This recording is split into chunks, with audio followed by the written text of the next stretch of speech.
సాంబ శివ నీదు మహిమ ఎన్నటికీ తెలియదాయే సాంబ శివ నీదు మహిమ ఎన్నటికీ ఆ తెలియదాయే సాంబ శివ నీదు మహిమ ఎన్నటికీ తెలియదాయే సాంబ శివ నీదు మహిమ ఎన్నటికీ తెలియదాయే హర హర శివ శివ హర హర శివ శివ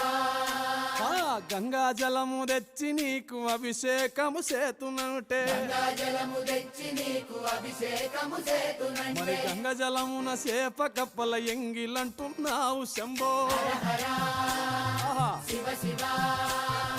హర హర శివ శివ ఆ సాంబ శివ నీదు మహిమ ఎన్నటికీ తెలియదాయే హర హర శివ శివ ఆ ఆవు పాలు తెచ్చి నీకు అర్పితము చేతునంటే పాలు తెచ్చి నీకు అర్పితము చేతునంటే